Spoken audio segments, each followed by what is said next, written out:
At my baby shower, surrounded by 50 guests and baby blue decorations, my sister Victoria stood up during the gift opening ceremony and announced to everyone that the child I was carrying was not my husband's. I looked her straight in the eye and said, "You are right, but what you do not know will change everything you think about this family." What happened next exposed secrets that had been buried for 20 years and transformed me from the family disappointment into the woman who finally broke the cycle of lies that had poisoned 3 generations. Before we jump back in, tell us where you're tuning in from, and if this story touches you, make sure you're subscribed, because tomorrow, I've saved something extra special for you. My name is Elena Rodriguez, and the story I'm about to tell you began long before that devastating afternoon in March, when my sister decided to weaponize my most vulnerable moment. To understand why her words hit like they did, and why my response changed everything, you need to understand the intricate web of family dysfunction that had been strangling me for 32 years. I grew up in Riverside, California, in a house where appearances mattered more than truth, where keeping secrets was considered loyalty, and where love came with conditions that shifted depending on how well you performed your assigned role in the family drama. My parents, Carmen and Roberto Rodriguez, had built their lives around the illusion of perfection. Roberto owned a successful auto repair business that had grown into a chain of 5 locations across the Inland Empire. Carmen worked as a real estate agent for high-end properties, specializing in helping successful Latino families find homes that reflected their achievements. Our house was a testament to their success.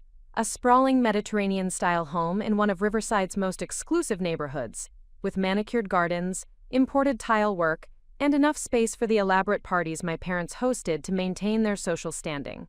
Everything about our lives was designed to project prosperity, stability, and traditional family values. Victoria, my older sister by 4 years, had always been the golden child who seemed incapable of disappointing anyone. She graduated valedictorian from high school, earned a full scholarship to UCLA, and became a successful pediatric nurse who married a cardiologist named David Chen. They lived in a mansion in Newport Beach, drove luxury cars, and produced 2 perfectly behaved children who excelled at everything from violin to soccer. I, on the other hand, had spent my entire life feeling like I was failing to meet standards that were never clearly articulated but always present. I had been a good student but not exceptional, attractive but not stunning, responsible but not inspiring. Every achievement felt diminished by the unspoken comparison to Victoria's effortless success. Every choice I made seemed to confirm that I was the family member who required management rather than celebration. The pattern had established itself early and had never been broken. When Victoria made the honor roll, my B+ average was treated as evidence that I was not applying myself. When Victoria was elected student body president, my participation in drama club was seen as frivolous. When Victoria received her nursing degree, my decision to become a high school English teacher was met with polite disappointment disguised as support. By the time I reached my 30s, I had internalized the belief that I was fundamentally inadequate compared to my sister, despite objective evidence that my life was successful by any reasonable standard. I owned a beautiful home in a desirable neighborhood, had built a respected career teaching advanced placement literature, and had married a wonderful man who loved me unconditionally. None of that seemed to matter when measured against Victoria's achievements and my parents' obvious preference for their elder daughter. My husband, Michael Harrison, was everything my family should have celebrated in a son-in-law. He was kind, intelligent, financially stable, and genuinely devoted to me. Michael worked as a software engineer for an aerospace company, where his expertise in navigation systems had earned him recognition and advancement opportunities that provided us with comfortable financial security. More importantly, he possessed the kind of emotional intelligence and personal integrity that made him the perfect partner for someone who had grown up in a family where love was conditional and criticism was constant. Michael and I had met 5 years earlier at a community college where he was teaching an evening course in computer programming, and I was taking a class to improve my technology skills for classroom instruction. Our relationship had developed gradually, built on genuine compatibility and mutual respect rather than passion or convenience. He understood my family dynamics without being intimidated by them, and he had consistently encouraged me to establish boundaries that protected our relationship from the toxic patterns that had dominated my upbringing. When we decided to get married, Michael had been clear about his intentions to create a family environment that was fundamentally different from the one I had experienced. He wanted children who felt unconditionally loved, supported in their individual interests, and valued for who they were rather than how well they performed compared to others. His vision of family life was exactly what I had always wanted but had never believed was possible. Our wedding had been a beautiful but tense affair, where every detail became an opportunity for my family to demonstrate their superior taste and resources.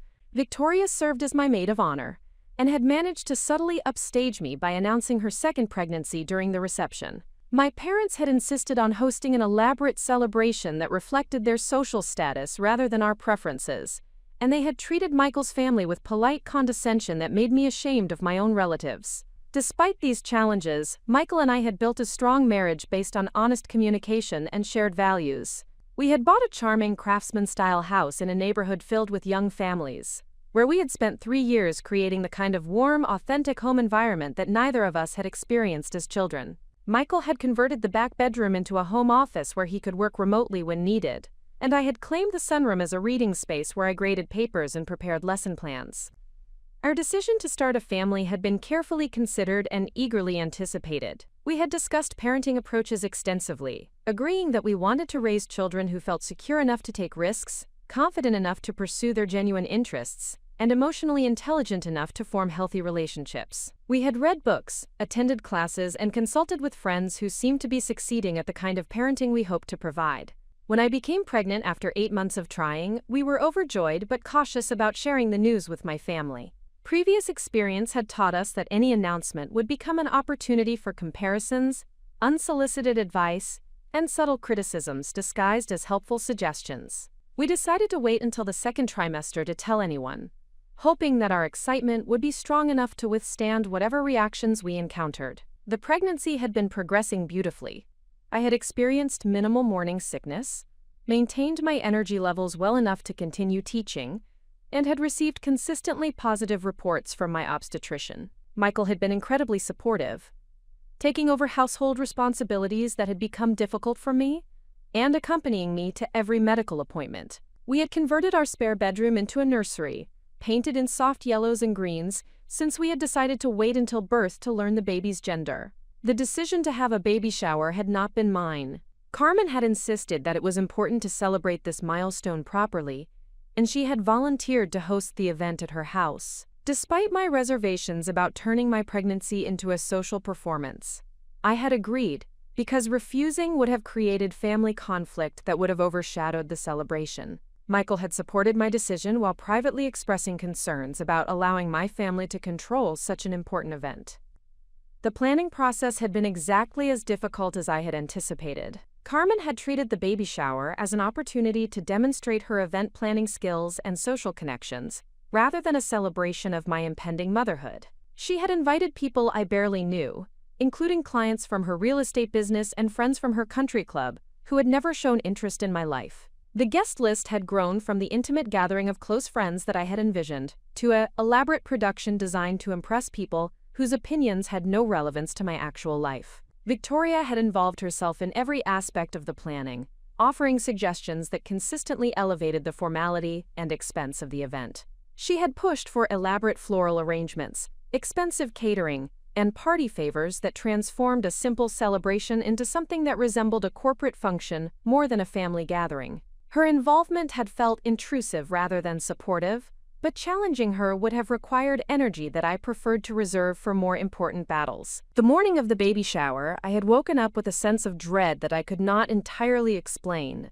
Michael had tried to reassure me that the event would be fine, and that the most important thing was celebrating our upcoming arrival with people who cared about us. His optimism had been infectious enough to improve my mood, and I had managed to convince myself that I was being unnecessarily anxious about what should be a joyful occasion. The shower was held on a Saturday afternoon in March, when the weather was perfect for the outdoor setup that Carmen had arranged in her backyard. Tables covered with white linens were arranged around the pool, decorated with centerpieces of white and blue hydrangeas that coordinated with the baby-themed decorations she had selected. A gift table had been positioned prominently near the patio doors, where the wrapped packages created an impressive display of anticipated generosity. I had arrived early to help with final preparations, wearing a flowing blue dress that accommodated my 7-month pregnancy while still looking festive enough for photographs. Michael had planned to stay for the first hour before leaving to give me time with the female guests, as was traditional for baby showers. His presence during the initial phase provided the emotional support I needed to navigate conversations with relatives and family friends, who had strong opinions about everything from baby names to parenting philosophies. The first 2 hours of the event proceeded exactly as I had expected. Guests arrived with gifts and good wishes, engaging in the kind of polite conversation that characterizes family gatherings, where genuine intimacy is rare, but social obligations are strong. I opened presents while seated in a decorated chair that had been positioned to ensure good visibility for photographs, expressing gratitude for items that ranged from practical necessities to elaborate luxuries that reflected the giver's relationship with my parents rather than their knowledge of my preferences. Victoria had been unusually quiet during the gift opening ceremony, which I had attributed to her being tired from managing her own children while attending a social event. She had been standing near the gift table, helping to organize the opened presents and keeping track of who had given what for thank you note purposes. Her subdued behavior had actually been a relief, since her tendency to dominate conversations often made family gatherings feel like performances where everyone else served as her supporting cast. The moment that changed everything came when I was opening a gift from my college roommate Sarah, who had sent a beautiful wooden rocking chair, along with a heartfelt note about her excitement for my journey into motherhood. I was reading the note aloud, sharing Sarah's warm wishes with the assembled guests, when Victoria suddenly stepped forward and asked for everyone's attention. "Before Elena gets too carried away with all these gifts," Victoria announced in a voice that was loud enough to ensure that every conversation stopped, "I think everyone should know that the baby she is carrying is not her husband's child." The silence that followed her declaration was absolute and suffocating. 50 guests turned to stare at me, their expressions ranging from shock to confusion to barely concealed excitement at witnessing such dramatic family conflict. I could feel my face burning with humiliation and rage, but something inside me remained perfectly calm, as if I had been preparing for this moment my entire life without realizing it. I looked directly at Victoria, who was standing with her arms crossed and a satisfied expression that revealed how much she was enjoying the chaos she had created. In that moment, I understood that her attack was not spontaneous or emotional, but calculated and deliberate.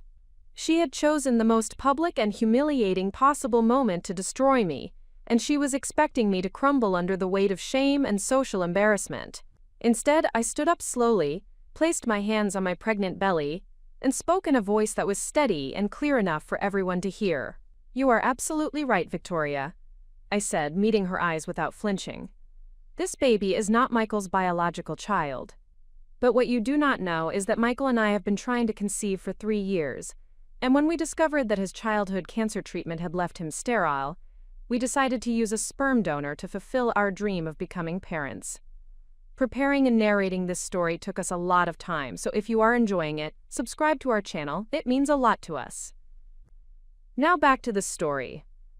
The gasps and murmurs that rippled through the crowd indicated that my revelation had not been what anyone expected, but I was not finished.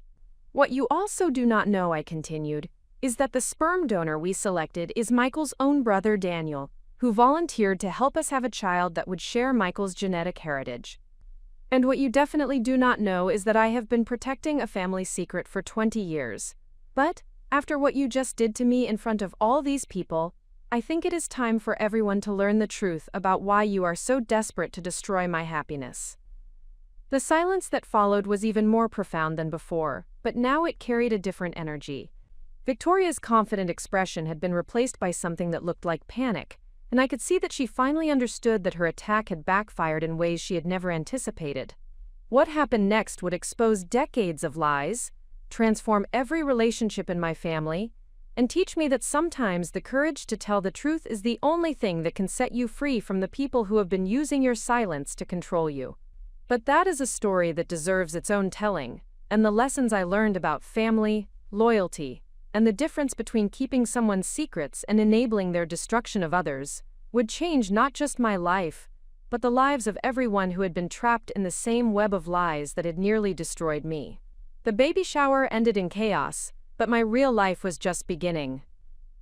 The seconds after I revealed the truth about our fertility journey and hinted at deeper family secrets stretched like hours. Victoria's face had gone completely white, and I could see her hands trembling as she realized that her calculated attack had not only failed but had opened a door that she had spent decades keeping locked. The 50 guests who had come to celebrate my pregnancy were now witnessing what would become the most transformative confrontation of my adult life. My mother Carmen rose from her chair near the gift table, her expressions cycling rapidly between confusion, anger, and something that looked remarkably like fear. She had built her entire social identity around the image of a successful family, where everyone played their assigned roles perfectly, and the conversation unfolding in her perfectly manicured backyard threatened to destroy that carefully constructed facade. "Elena, I think you need to calm down," Carmen said, her voice carrying the tone of authority she had used throughout my childhood to end conversations that threatened her comfort. "This is not the time or place for family drama. We have guests." The irony of her statement was so profound that several guests actually gasped audibly. Victoria had just publicly humiliated me in front of 50 people by announcing intimate details about my pregnancy, but somehow my honest response was considered inappropriate family drama. The double standard was so blatant that even my most conflict-averse relatives could not ignore it. "No, Mom," I replied, surprised by the steadiness of my own voice. Victoria made this the time and place when she decided to attack me publicly. If she can share her version of my private business with everyone here, then I can share the complete truth. Michael had returned from the house where he had been helping my father organize additional seating, and he moved to stand beside me with the kind of quiet support that had characterized our entire relationship. His presence reminded me that I was not alone in facing this confrontation, and that everything I was about to reveal had been discussed and agreed upon between us. Victoria found her voice, though it sounded strained and desperate. "Elena, you do not know what you are doing. Some things are better left private. Like the fact that David is not actually your husband?" I asked, watching her face crumble as I spoke the words that had been burning inside me for 2 decades. "Like the fact that you have been married to your brother-in-law this entire time because your real husband died in Afghanistan before your first wedding anniversary?" The collective intake of breath from our assembled guests created a sound like wind rushing through trees. Several people actually stood up from their chairs, as if the revelation was too shocking to process while seated. Victoria's perfect facade finally cracked completely, and tears began streaming down her face as 20 years of carefully maintained lies collapsed in the space of a single sentence. The story I was finally telling had begun when Victoria was 24 years old and newly married to Lieutenant James Chen, David's younger brother. James had been deployed to Afghanistan 6 months after their wedding, and Victoria had been planning to join him at his next duty station when his unit was attacked during a reconnaissance mission. The notification officers had arrived at Victoria's apartment on a Tuesday morning in October to inform her that her husband of 11 months had been killed by an improvised explosive device. Victoria's grief had been profound and complicated by the fact that she had discovered she was pregnant just days before receiving news of James's death. She had been facing the prospect of raising their child alone while dealing with the trauma of losing her husband in a war that she had never supported. The combination of grief, hormones, and financial stress had created a psychological crisis that had required professional intervention and family support. David Chen had been completing his medical residency in cardiology when his brother was killed, and he had taken leave to help Victoria navigate the practical and emotional challenges of sudden widowhood. David had always been the more stable and academically successful of the two brothers, and his presence during Victoria's darkest period had provided the support system she needed to function. What had started as brotherly concern and practical assistance had gradually evolved into something more complicated. Victoria and David had found comfort in their shared grief for James, and their relationship had deepened into emotional intimacy that eventually became romantic. When Victoria miscarried James's baby during her 4th month of pregnancy, David had been the person who held her through the physical and emotional pain of losing the last connection to her deceased husband.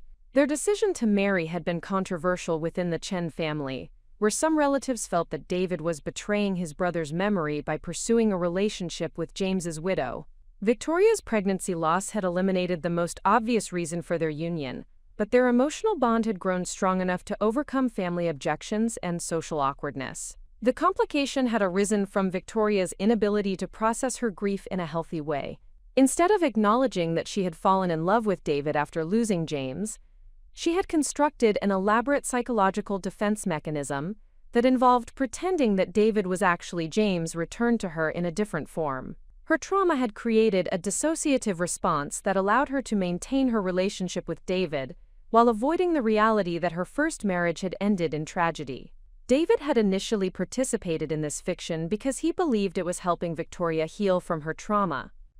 He had allowed her to introduce him as James in social situations, had not corrected people who assumed he was her original husband, and had eventually adopted the identity so completely that most people in their social circle had no idea that Victoria had been married before. The deception had become increasingly elaborate over the years.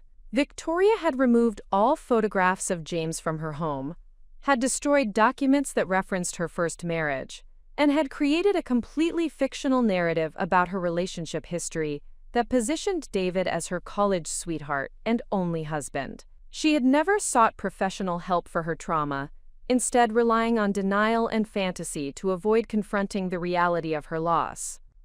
I had learned the truth during my sophomore year of college when I had discovered a box of James's military records and personal effects that Victoria had hidden in our parents' attic. The documents had revealed not only the existence of Victoria's first marriage, but also the circumstances of James's death and the timeline that made David's identity switch clear. When I had confronted Victoria about my discovery, she had broken down completely and begged me to keep her secret.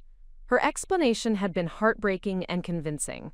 She had described her inability to move forward if people knew she was James's widow, her fear that David would leave her if forced to confront the reality of their relationship's origins, and her terror that acknowledging James's death would somehow make it more real and permanent. She had convinced me that revealing the truth would destroy her marriage and her mental health.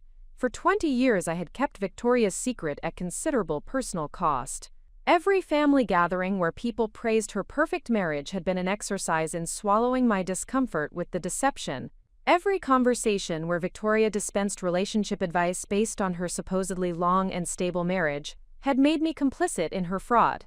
Every moment when she used her fictional marriage history to position herself as the family expert on commitment and stability had required me to remain silent while she built her reputation on lies. The burden of keeping Victoria's secret had affected my own relationships and self-image in ways that I had not fully understood until this moment. I had internalized the message that truth was less important than maintaining family harmony, that protecting others from consequences was more valuable than honesty, and that my own discomfort with deception was less significant than Victoria's need to avoid accountability. Victoria's attack on me at the baby shower had finally provided the catalyst I needed to break free from the conspiracy of silence that had been suffocating our family for decades. Her willingness to humiliate me publicly in order to deflect attention from her own insecurities had revealed the true nature of our relationship dynamic. She had been using my knowledge of her secret as leverage to maintain her position as the favored daughter, knowing that I would never risk exposing her deception. "How could you do this to me?" Victoria whispered, her voice barely audible above the stunned murmurs of our guests. "You promised you would never tell anyone." "I promised I would keep your secret when I was 19 years old and believed that protecting you was more important than protecting myself," I replied. "But I never promised to let you destroy my life to protect your lies." The transformation in our family dynamics was immediate and irreversible. Carmen and Roberto were staring at Victoria with expressions of shock and betrayal that made it clear they had never suspected the truth about her marriage. Several guests were quietly gathering their belongings and leaving, unwilling to remain present for what had become an intensely private family crisis being played out in public. David arrived at the party just as I was finishing my revelation, having driven over from his hospital shift to join the celebration. His appearance created another wave of shocked recognition among the guests, who were seeing him clearly for the first time in years. The physical resemblance between David and James had been strong enough to support Victoria's deception, but the psychological strain of maintaining false identity was evident in his posture and expression. Victoria told me you might cause problems today, David said quietly, approaching our small group near the gift table. She said you had been acting unstable about the pregnancy and might say things to get attention. His words revealed the extent to which Victoria had been manipulating the narrative around our relationship, positioning me as mentally unstable in order to discredit any potential revelation of her secret. The realization that she had been systematically undermining my credibility with family members for years felt like another layer of betrayal being peeled away. David, I said, looking directly at him, I kept your secret for 20 years because I believed Victoria when she said that revealing the truth would destroy your marriage. But after what she just did to me, I think you deserve to know that she has been telling people I am mentally unstable to prevent anyone from believing me if I ever told the truth. The pain that crossed David's face was profound and immediate. He had been living with the psychological burden of maintaining false identity for 2 decades, and learning that Victoria had been using their deception to manipulate and control other family members clearly added another dimension to his suffering. I never wanted any of this, David said, his voice heavy with exhaustion. I loved James, and I love Victoria, but I have been living as a ghost of my dead brother for so long that I do not remember who I actually am anymore. The conversation that followed was raw, painful, and ultimately liberating for everyone involved.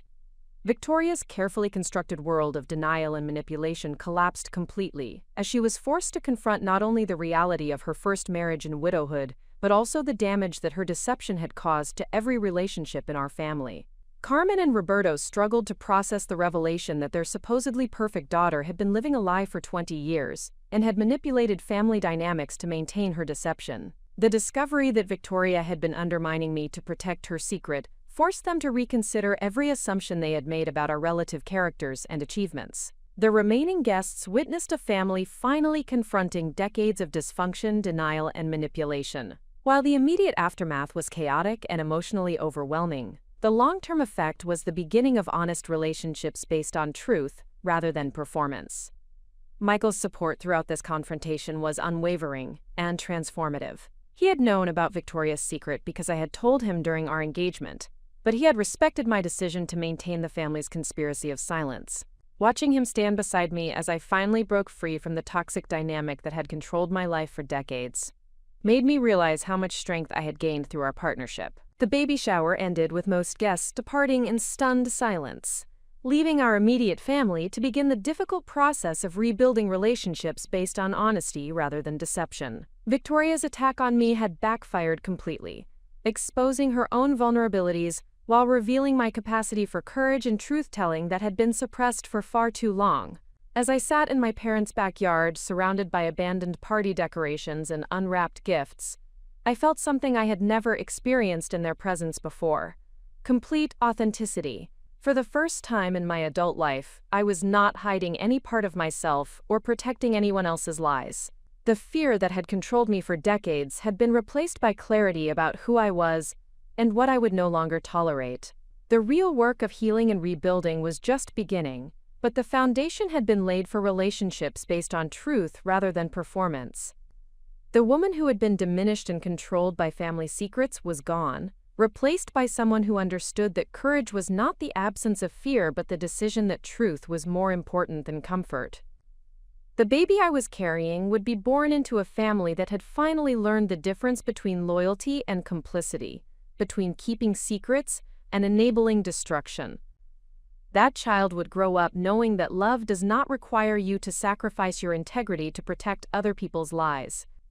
This was only the beginning of my transformation from victim to advocate, from secret keeper to truth teller, from someone who absorbed family dysfunction to someone who refused to pass it on to the next generation. The week following the baby shower confrontation passed in a blur of difficult conversations, sleepless nights, and the gradual realization that my decision to reveal Victoria's secret had initiated changes that extended far beyond our immediate family. The truth I had spoken in my parents' backyard had created ripple effects throughout our extended social network, forcing everyone who had known Victoria to reconsider assumptions they had held for decades. Michael and I spent those first days fielding phone calls from relatives, family friends, and acquaintances who had heard various versions of what had transpired at the shower. Some callers expressed support for my decision to defend myself against Victoria's attack. Others seemed more interested in gathering additional details about the scandal than in offering genuine concern for our well-being. The most difficult conversations came from people who suggested that I should have continued protecting Victoria's secret regardless of how she had treated me. The response from Michael's family provided a stark contrast to the complicated reactions from my own relatives. His parents had known about our fertility challenges and our decision to use his brother Daniel as a sperm donor, and they had supported our choice without reservation. When they learned about Victoria's public attack and my response, their primary concern was ensuring that we felt loved and supported during what they recognized as a traumatic experience. Daniel Harrison, Michael's younger brother and our baby's biological father, called us the evening after the shower to express his outrage at Victoria's behavior and his pride in how I had handled the situation. Daniel worked as a paramedic in San Diego and possessed the kind of straightforward honesty that made complex emotional situations feel manageable through direct communication. "I want you to know that what Victoria did was completely unacceptable," Daniel told me during our phone conversation. "The arrangement we made was based on love and family support, and anyone who tries to shame you for that is revealing their own ignorance and cruelty." His validation meant more to me than he probably realized. The sperm donor arrangement had been emotionally complex for all three of us, requiring careful navigation of boundaries and expectations to ensure that our relationships remained healthy and clear. Daniel had approached the situation with maturity and genuine care for our well-being, never making the process feel transactional or uncomfortable. The decision to use Daniel as our sperm donor had emerged naturally from conversations about Michael's infertility and our desire to have children who shared genetic connections to our family. When medical testing revealed that Michael's childhood leukemia treatment had left him sterile, we had initially considered anonymous sperm donation before Daniel offered to help us create a child who would carry Michael's family genetics. The process had required extensive counseling, legal documentation, and medical procedures that had tested our emotional resilience, while ultimately strengthening our commitment to becoming parents. Daniel had participated in every aspect of the process with complete transparency and appropriate boundaries, making it clear that his role was to help us create our family, rather than to claim any parental rights or ongoing involvement beyond his existing relationship as uncle. Victoria's decision to weaponize this information revealed her complete lack of understanding about the love and sacrifice that had made our pregnancy possible. Her attack had been designed to shame us for our fertility challenges and our creative solution to building our family, demonstrating a level of cruelty that exceeded anything I had previously experienced from her. The most profound change in the week following the shower was my relationship with my parents. Carmen and Roberto had been forced to confront not only Victoria's decades of deception, but also their own role in creating family dynamics that had enabled and rewarded manipulation while punishing authenticity. The discovery that their supposedly perfect daughter had been living a complete lie had shattered their confidence in their ability to understand their own children. Carmen's initial response had been to suggest that everyone involved should simply agree to forget what had happened and return to normal family interactions. Her proposal revealed the depth of her investment in maintaining appearances rather than addressing underlying problems, and her inability to understand that truth-telling was healing rather than destructive. "Elena, I think we all said things we regret in the heat of the moment," Carmen had told me during a phone call 3 days after the shower. "Victoria is devastated, and I think it would be best for everyone if we could put this behind us and move forward." Her suggestion that I should apologize for revealing Victoria's secret, while Victoria faced no consequences for her public attack, demonstrated how thoroughly she had internalized the family's dysfunctional patterns. The idea that protecting Victoria's comfort was more important than addressing her cruel behavior revealed why these dynamics had persisted for decades without challenge. "Mom, I am not going to apologize for telling the truth after Victoria tried to humiliate me in front of 50 people, I had replied. "If you want our family to heal from this, it has to start with acknowledging that what Victoria did was wrong, and that keeping her secret has been harmful to everyone involved." Roberto's response had been more complex and ultimately more encouraging. As a businessman who had built his success through honest dealing and transparent communication, He had been deeply disturbed by the revelation that his daughter had been living a completely false identity for 20 years.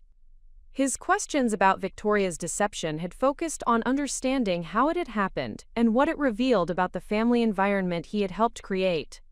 I keep thinking about all the times Victoria gave advice about marriage and relationships, Roberto had confided during a private conversation.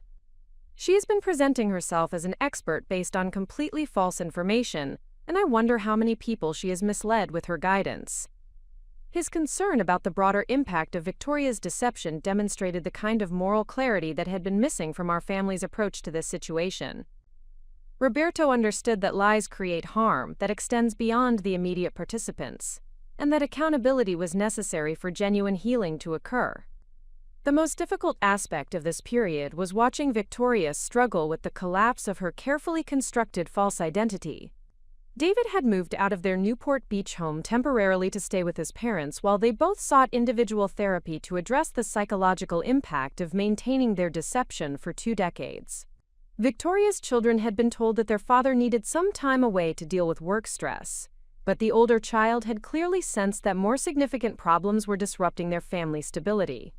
Victoria's first direct communication with me came in the form of a handwritten letter delivered to our house 5 days after the shower. The letter was 8 pages long and revealed the depth of her psychological struggle with both her original trauma and the consequences of her decades-long deception. She wrote about the unbearable grief she had experienced after James's death and her inability to process the reality that her first marriage had ended so tragically. She described the gradual development of her relationship with David and her growing terror that acknowledging her widowhood would somehow diminish or dishonor her love for both men. She explained her construction of false identity as a survival mechanism that had allowed her to function when the truth felt too overwhelming to bear. The most revealing section of Victoria's letter addressed her attack on me at the baby shower. She acknowledged that her behavior had been cruel and unjustifiable, but she attempted to explain it as the desperate action of someone who felt cornered by her own deception. She had convinced herself that creating scandal around my pregnancy would distract family attention from questions about her own marriage that she feared were beginning to surface. "I know what I did was unforgivable," Victoria had written. "I was so afraid that people were starting to notice inconsistencies in my story about David and me that I thought if I created drama around your situation, everyone would focus on that instead. I never intended for you to reveal everything, and I realize now that I put you in an impossible position by attacking you publicly while expecting you to protect my privacy." Her letter continued with detailed apologies and expressions of regret, but it also contained requests for forgiveness and suggestions about how we might rebuild our relationship. The tone throughout was manipulative in subtle ways that revealed Victoria's continued inability to take full responsibility for her choices without seeking to minimize their impact or expedite her return to family favor. Reading Victoria's letter helped me understand that her attack on me had not been a spontaneous emotional outburst, but a calculated strategy to protect her deception through misdirection. The realization that she had been willing to sacrifice my reputation and emotional well-being to maintain her false identity was profoundly clarifying about the nature of our relationship and her character. My response to Victoria's letter was brief and direct. I acknowledged her apology while making it clear that rebuilding our relationship would require genuine accountability and professional help rather than simply expressions of regret. I explained that her attack had revealed fundamental problems in how she viewed our family relationships, and that superficial reconciliation would not address the underlying issues that had created this crisis. The most transformative conversation during this period occurred with my maternal grandmother, Esperanza Rodriguez, who had been present at the baby shower but had remained silent during the confrontation. Esperanza had immigrated to the United States from Mexico as a young woman and had built a life based on hard work, family loyalty, and traditional values that emphasized protecting family reputation above individual concerns. 3 days after the shower, Esperanza asked me to visit her alone so we could discuss what had happened without other family members present. I had expected her to express disappointment in my decision to reveal Victoria's secret, based on her lifelong emphasis on maintaining family harmony and avoiding public scandal. Instead, Esperanza surprised me with her perspective on the situation. She had suspected for years that something was wrong with Victoria's marriage story, based on small inconsistencies and behavioral patterns that had troubled her, but that she had never felt comfortable questioning directly. Learning the truth about Victoria's first marriage and David's identity had provided answers to questions that had been bothering her for decades. "Mija, I have been keeping secrets my whole life," Esperanza told me as we sat in her small kitchen drinking coffee. "I kept secrets about your grandfather's drinking, about your uncle's gambling, about your aunt's affairs. I thought I was protecting the family by keeping quiet, but all I did was make it easier for people to hurt each other without consequences." Her words carried the weight of 7 decades of experience and the wisdom that comes from recognizing patterns that repeat across generations. Esperanza had watched our family struggle with the same dysfunctional dynamics that had characterized her own upbringing, and she had begun to understand that silence enables harm rather than preventing it. "What Victoria did to you was wrong, and what you did by telling the truth was brave," she continued. "I should have been braver when I was younger. Maybe if I had spoken up about the problems I saw, we would not have passed them down to you and Victoria." Her support provided validation that I had not expected but desperately needed. Esperanza's approval of my decision to break the conspiracy of silence felt like permission to continue pursuing truth and authenticity in family relationships, even when it created temporary discomfort or conflict. The week concluded with Michael and me attending our first appointment with a family therapist who specialized in helping couples navigate complex fertility journeys and family of origin issues. Dr. Sarah Kim had been recommended by our obstetrician after I had described the stress of the baby shower confrontation and our concerns about protecting our child from similar family dysfunction. Dr. Kim helped us process the emotional impact of Victoria's attack while developing strategies for maintaining healthy boundaries with family members who had not yet learned to respect our choices or our privacy. She validated our decision to use Daniel as a sperm donor and affirmed that Victoria's attempt to shame us for our fertility journey revealed her issues rather than any problems with our approach to building our family. The therapy session also addressed our concerns about raising our child in a family environment that had historically rewarded deception and manipulation, while punishing authenticity and truth-telling. Dr. Kim helped us understand that breaking generational patterns required consistent modeling of healthy communication and boundaries rather than perfect family relationships. As I left Dr. Kim's office that Friday afternoon, I realized that Victoria's attack had inadvertently provided the catalyst for changes that were long overdue in our family system. Her attempt to destroy my reputation had instead exposed the dysfunction that had been poisoning our relationships for decades, creating opportunities for healing that would not have existed otherwise. The woman who had spent 32 years accommodating family dysfunction to maintain peace was being replaced by someone who understood that genuine peace required truth, accountability, and respect for boundaries. The child I was carrying would be born into a family that was learning to value authenticity over appearance, courage over compliance, and love over control. The transformation was just beginning, but the foundation had been established for relationships based on honesty rather than performance, support rather than manipulation, and genuine care rather than conditional approval. The most difficult work lay ahead, but for the first time in my life, I felt equipped to handle whatever challenges emerged from choosing truth over comfort.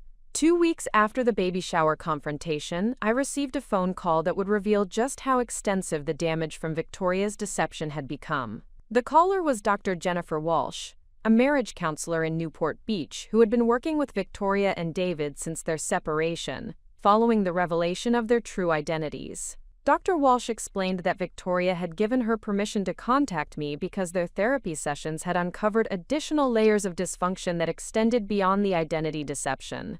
The conversation that followed provided insights into the psychological mechanisms that had enabled Victoria to maintain her elaborate fiction for 20 years, while simultaneously revealing the profound impact her deception had on David's mental health and their children's emotional development. Dr. Walsh's clinical perspective helped me understand that Victoria's attack on me had been the inevitable result of a psychological structure that was collapsing under the weight of its own contradictions. According to Dr. Walsh, Victoria's therapeutic process had revealed that her inability to acknowledge James's death had created a dissociative response that affected every aspect of her psychological functioning. She had not simply created a false narrative about her marriage history, she had constructed an alternate reality where grief, loss, and trauma did not exist. This psychological defense mechanism had required constant maintenance and increasingly elaborate deceptions to sustain. David's participation in Victoria's deception had initially been motivated by genuine love and concern for her well-being, but over time it had evolved into a form of psychological imprisonment that had prevented him from developing his own authentic identity. Dr. Walsh explained that David had essentially been living as a ghost of his deceased brother for 2 decades, suppressing his own personality, interests, and emotional needs to maintain Victoria's psychological stability. The impact on their children had been particularly devastating. Their older child, 15-year-old Marcus, had developed anxiety and depression that Dr. Walsh attributed to growing up in a household where reality was constantly being manipulated to support false narratives. Marcus had internalized the message that truth was less important than maintaining appearances, and he had begun exhibiting similar patterns of deception in his own relationships. Their younger child, 12-year-old Sophia, had responded to the unstable family dynamics by becoming hypervigilant about adult emotions and behavior. She had developed an exhausting pattern of constantly monitoring her parents' moods and adjusting her own behavior to prevent conflict or emotional upset.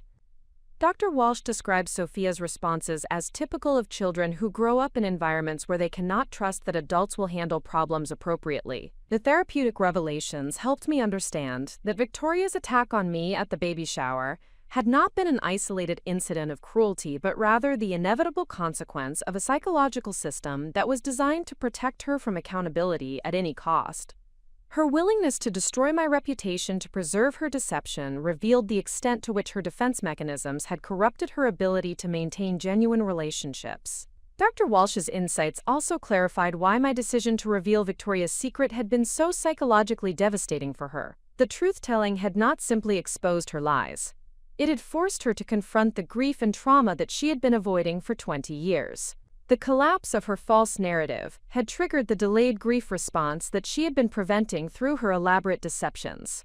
The conversation with Dr. Walsh concluded with her request for my participation in family therapy sessions that would address the impact of Victoria's deception on our extended family relationships.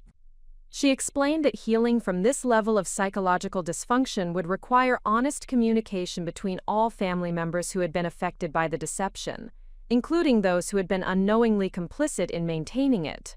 My decision to participate in family therapy represented another step in my transformation from someone who avoided conflict to someone who actively engaged in difficult conversations for the purpose of creating healthier relationships. The prospect of confronting decades of family dysfunction in a therapeutic setting was intimidating, but I recognized that avoiding these conversations would perpetuate the same patterns that had enabled Victoria's deception. The first family therapy session took place in Dr. Walsh's office on a Thursday evening 3 weeks after the baby shower. The participants included Victoria, David, my parents Carmen and Roberto, Michael, and myself. The absence of Victoria's children from this initial session had been intentional, as Dr. Walsh wanted to address the adult dynamics before involving the younger family members who had been most vulnerable to the psychological impact of the deception. Victoria's appearance at the therapy session revealed the toll that the collapse of her false identity had taken on her physical and emotional health. She had lost significant weight, her typically perfect grooming had been replaced by a disheveled appearance that suggested she was struggling with basic self-care, and her demeanor reflected the kind of exhaustion that comes from psychological systems that are no longer sustainable. David's presentation was equally concerning. The confident, successful cardiologist who had appeared at family gatherings for 20 years had been replaced by someone who seemed uncertain about fundamental aspects of his own identity. His posture, speech patterns, and even his facial expressions seemed different, as if the collapse of his false identity had revealed a person who had been suppressed for decades. The therapy session began with Dr. Walsh establishing ground rules for communication that would prevent the kind of defensive reactions and personal attacks that typically characterized our family's approach to conflict. She emphasized that the purpose of these sessions was healing rather than blame assignment, and that everyone present needed to commit to honest self-examination rather than focusing on other people's failures. Victoria's first contribution to the session was a more complete acknowledgement of her behavior at the baby shower and its impact on our family relationships. She described her attack on me as the desperate action of someone whose psychological defenses were failing, but she also took responsibility for the calculated nature of her cruelty and the damage it had caused to our relationship and my reputation. Her account of the events leading up to the baby shower revealed that she had been experiencing increasing anxiety about maintaining her deception for several months prior to my pregnancy announcement. She had begun to notice that her children were asking more sophisticated questions about their family history, and she had been struggling to maintain consistency in her responses to their inquiries. The news of my pregnancy had triggered a psychological crisis for Victoria, because it represented the addition of another family member who would need to be included in her deceptive narrative. She had become obsessed with the idea that my child would somehow expose inconsistencies in her false identity, and she had convinced herself that attacking my pregnancy would prevent this exposure. Victoria's explanation revealed the paranoid thinking that had characterized her psychological state in the months leading up to the baby shower. She had been interpreting normal family interactions as threats to her deception, and she had been developing increasingly elaborate strategies to protect her false narrative from potential exposure. David's contribution to the therapy session provided a different perspective on the psychological impact of maintaining false identity for 2 decades. He described the gradual erosion of his authentic self that had occurred as he had subsumed his own personality to support Victoria's deception. He explained that he had initially believed he was helping her heal from trauma, but he had eventually realized that their deception was preventing healing rather than facilitating it. His account of their marriage revealed that genuine intimacy had been impossible because every interaction had been filtered through the fiction of his false identity. He had been unable to share his own thoughts, feelings, and experiences authentically, because doing so would have threatened the narrative that Victoria needed to maintain her psychological stability. David's description of his relationship with his children was particularly heartbreaking. He explained that he had been unable to form genuine connections with Marcus and Sophia because he had been required to interact with them as a version of his deceased brother rather than as himself. This psychological distance had prevented him from providing the kind of authentic parental presence that children need for healthy emotional development. My parents' participation in the therapy session revealed their own complicity in enabling Victoria's deception, and their resistance to acknowledging their role in creating family dynamics that had rewarded manipulation while punishing authenticity. Carmen's initial responses focused on minimizing the significance of Victoria's deception and suggesting that everyone should simply move forward without dwelling on past problems. Roberto's contributions were more thoughtful and demonstrated greater willingness to examine his own behavior and its impact on family relationships. He acknowledged that his tendency to avoid difficult conversations had created an environment where deception could flourish unchallenged, and he expressed genuine remorse for the ways his conflict avoidance had contributed to the problems we were addressing. The most difficult part of the therapy session involved examining my own role in enabling Victoria's deception through my 20-year silence. Dr. Walsh helped me understand that my decision to keep Victoria's secret had been understandable given my age and family dynamics at the time, but she also challenged me to examine how my continued silence had affected my own psychological development and family relationships. The realization that emerged from this examination was that my role as Victoria's secret keeper had shaped my identity in ways that had limited my own authenticity and emotional growth. I had internalized the message that my value to the family was based on my willingness to sacrifice my own comfort to protect others from consequences, and this dynamic had affected every relationship in my life. Michael's participation in the therapy session provided a perspective from someone who had observed our family dynamics from outside, while being directly affected by them through our marriage. His observations about the impact of family dysfunction on my self-esteem and relationship patterns were painful but accurate, and his support for my decision to break the conspiracy of silence was unwavering. The session concluded with Dr. Walsh's assessment that healing from this level of family dysfunction would require ongoing therapeutic work and a fundamental restructuring of communication patterns and relationship boundaries. She emphasized that the changes necessary for genuine healing would be uncomfortable for everyone involved, but that the alternative was the perpetuation of psychological patterns that had already caused significant damage to multiple generations. The most significant insight from the therapy session was the recognition that Victoria's deception had been a symptom of broader family dysfunction rather than an isolated problem that could be addressed through individual counseling. The patterns of conflict avoidance, truth suppression, and appearance management that had enabled her deception were embedded in our family's approach to relationships and would need to be addressed systematically. Dr. Walsh's recommendation for ongoing family therapy represented a commitment to healing that would extend far beyond the immediate crisis created by Victoria's attack on me. The therapeutic process would require everyone involved to examine their own contributions to dysfunctional patterns and to develop new approaches to communication and conflict resolution. My decision to continue participating in family therapy marked another phase in my transformation from someone who accommodated dysfunction to maintain peace to someone who actively worked to create healthier relationship patterns. The process would be challenging and uncomfortable, but it represented the only path to genuine healing and authentic family relationships. The woman who had been silenced by family secrets was becoming someone who understood that healing required truth-telling, accountability, and the courage to endure temporary discomfort for the purpose of creating lasting positive change. The child I was carrying would benefit from this transformation, growing up in a family that was learning to value authenticity over appearance and genuine care over manipulative control. The therapeutic journey ahead would test everyone's commitment to change, but the foundation had been established for relationships based on honesty, respect, and mutual support, rather than deception, manipulation, and conditional love.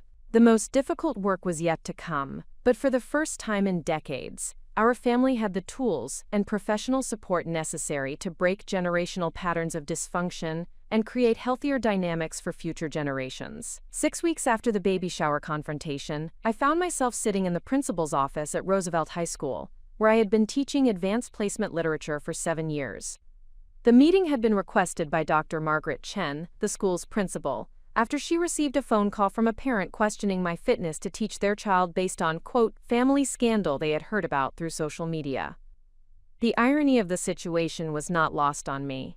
Victoria's attempt to destroy my reputation through public humiliation had indeed created consequences for my professional life, but not in the way she had intended. Instead of being ashamed of the truth about our fertility journey and family dynamics, I found myself in a position to educate others about the realities of modern family building and the importance of authenticity in personal relationships. Dr. Chen, who was not related to David despite sharing his surname, had been my supervisor since I began teaching at Roosevelt. She was a thoughtful administrator who prioritized educational excellence while maintaining sensitivity to the complex personal lives that both students and teachers brought into the school environment. Her approach to addressing the parents' complaint demonstrated the kind of principled leadership that had made Roosevelt one of the most respected high schools in the district. The conversation began with Dr. Chen explaining that the parent, Mrs. Patricia Kellerman, had called to express concern about having her daughter in my English class after learning about inappropriate family drama that she felt reflected poorly on my character and judgment. Mrs. Kellerman had apparently heard a third-hand account of the baby shower incident and had formed conclusions about my moral fitness based on incomplete and distorted information. Rather than feeling defensive or ashamed about the situation, I experienced something unexpected: clarity about my values and confidence in my choices. The woman who would have been devastated by professional scrutiny 6 weeks earlier had been replaced by someone who understood that living authentically sometimes meant facing criticism from people who preferred comfortable illusions to difficult truths. I provided Dr. Chen with a complete and honest account of the baby shower incident, including the background of Victoria's deception, my 20-year silence about her secret, and the circumstances that had led to my decision to reveal the truth about our family dynamics.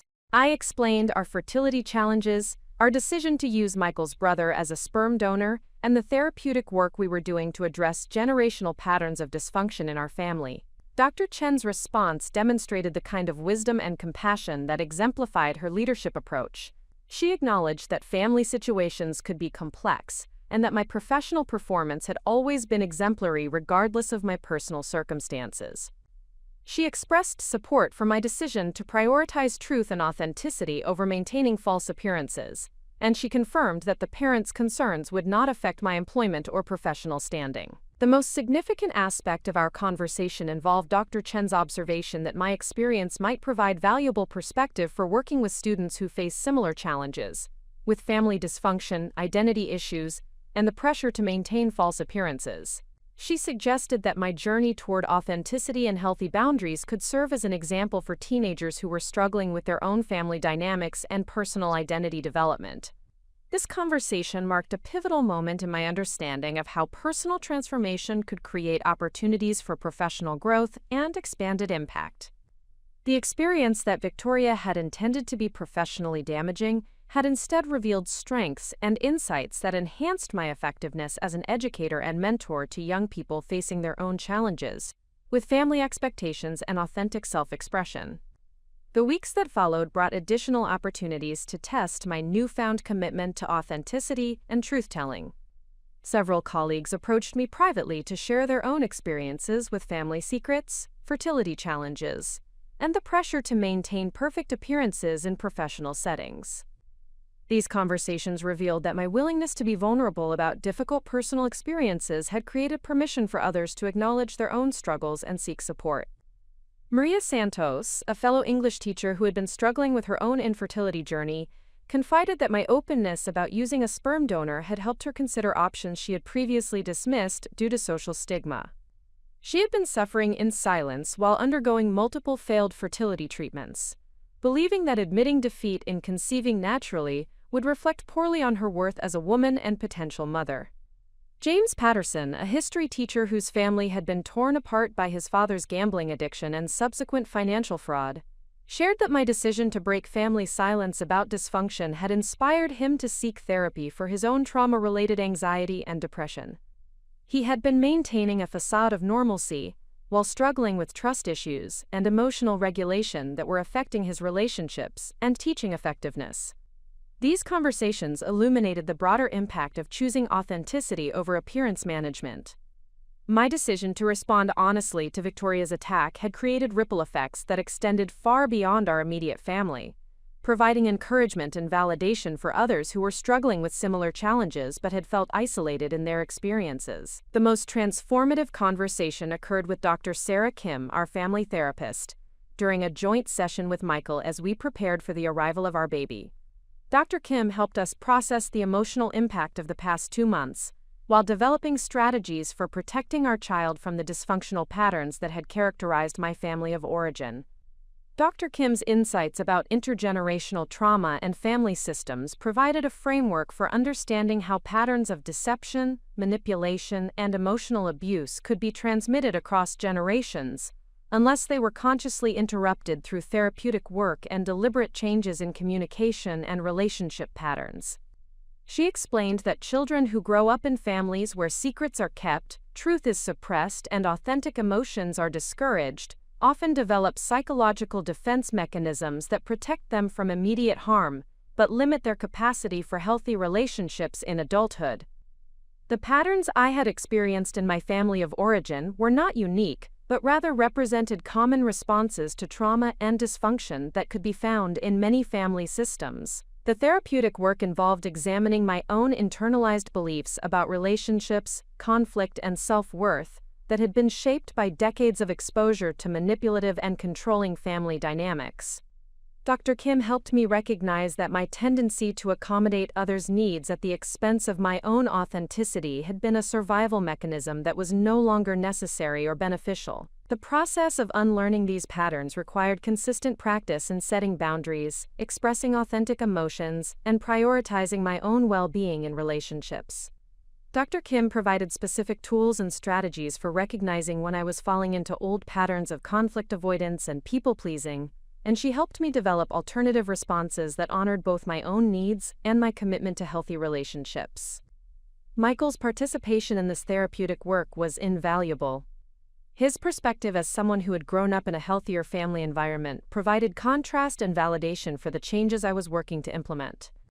His consistent support for my growth and his commitment to creating a different kind of family environment for our child gave me confidence that the patterns I was breaking would not be transmitted to the next generation. The most significant breakthrough in therapy came when I realized that Victoria's attack on me had been a gift disguised as a betrayal. Her attempt to destroy my reputation through public humiliation had forced me to confront family dynamics that I might otherwise have continued to accommodate indefinitely. The crisis she created had catalyzed changes that were essential for my psychological health and my ability to become the kind of parent I wanted to be. This realization transformed my relationship with the entire experience.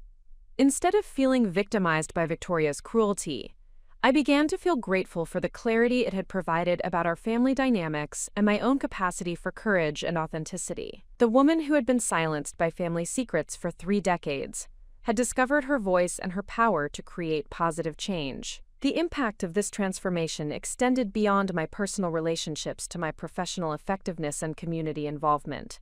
My willingness to be vulnerable about difficult experiences had enhanced my ability to connect with students who were struggling with their own family challenges and identity issues. Several students began seeking me out for informal mentoring conversations about navigating family expectations while maintaining personal authenticity.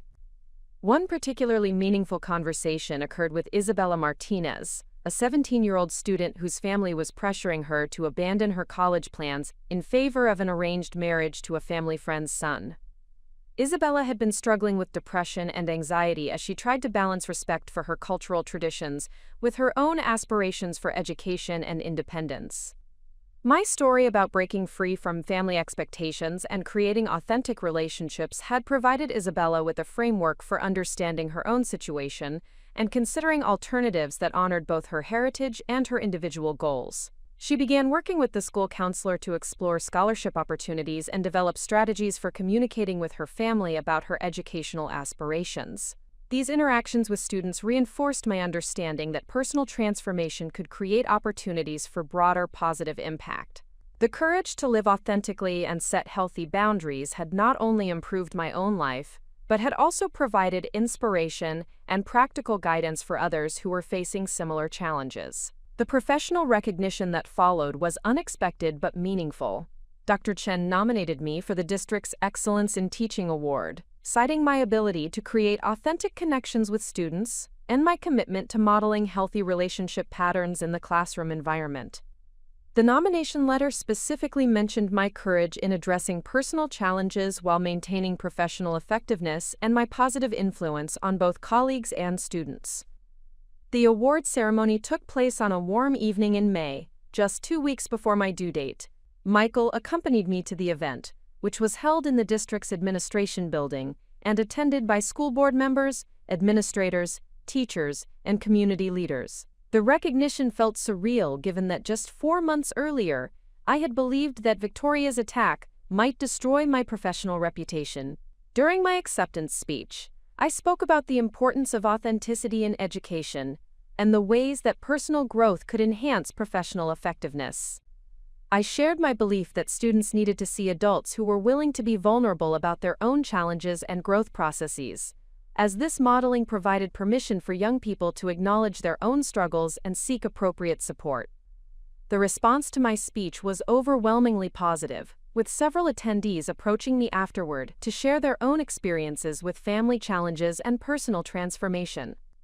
The evening reinforced my understanding that authenticity and vulnerability, rather than being professional liabilities, were actually sources of strength that enhanced my ability to connect with others and create positive impact.